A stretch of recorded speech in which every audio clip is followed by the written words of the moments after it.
As San Francisco works to rebound from the pandemic, the city is trying to lure companies back to the office and bring workers back to downtown. But the recovery has been slow and offices continue to close.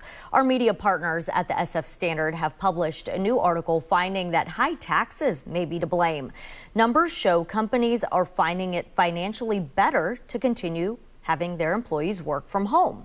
Joining us live now to talk more about this is Tong, the Standard's data editor. Thank you so much for being here. We appreciate it. Thank you for having me on.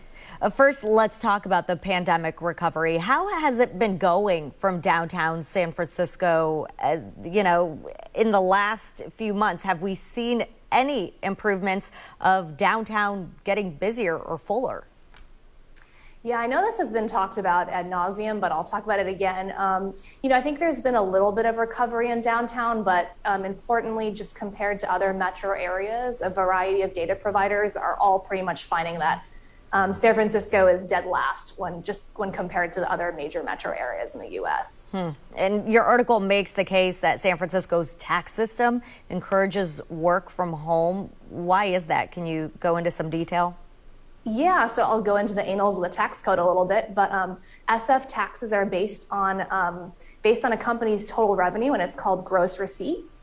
And they basically multiply the gross receipts by the percent of the workers that are working from SF. So working from SF defined by working from home in San Francisco or working from an office in San Francisco. So as you can imagine, with working from home, most folks are now at home in the suburbs as opposed to at home in San Francisco. So that decreases the company's tax liability in a lot of cases quite significantly. And you sent us a chart showing that San Francisco's business tax employee count dwarfs other cities. Why is that important, and what does that tell us? Yeah, that's kind of a testament to how difficult it is, how complex the tax code is, because it just takes so many more employees to administer this very complex and burdensome tax code and to just explain how it works. And the tax code also changes quite often. So SF has had 7 new taxes, business taxes, in the past several years versus just one tax code change in San Jose and Oakland, so nearby cities. So the high number of employees that are required to administer this tax just shows how complex it is. Yeah, you also looked into the local tax liabilities comparing San Francisco, Oakland, and San Jose. What did you find there? Yeah, we just found that it's much lower. It's much cheaper to do business in SF. So we basically we did an estimate of Square Financial Services, which is a division of Block.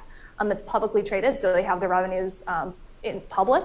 And we found that in SF, if half their employees work from SF, it would be about $38 million. That goes down to $9 million a year for if they move to Oakland, and then to something like really low, like $166,000 a year if they moved to San Jose. Okay, after looking at all of this data, which is very impressive, what do you think needs to happen? What should happen to get workers back downtown? Or do you think that could ever even be back to where it was?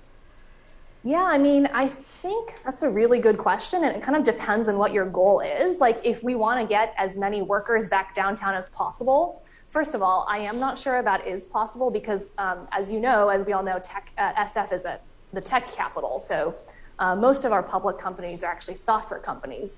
And those companies, the majority of them have told the public companies have told their employees they can work from home forever if they want. So it's going to be really hard to get back to the level of pre-COVID. If we were to try to do that, we would need to probably implement tax cuts or incentives to get these companies to tell their workers to come back downtown. But then it's an open question of whether that's what people want. I know that especially pre-COVID, there was a lot of anger towards the tech industry for creating so much inequality in SF. So maybe people don't want there to be as many tech workers downtown, and that space could be filled with artists or restaurants or something different. Right. Interesting point you make there. And I know you dig a lot more into this in the article. We appreciate your time and answering some of these questions for us here. But people can read your article in SF Standard, and you can check out more of the San Francisco Standard's other original reporting on their website, sfstandard.com.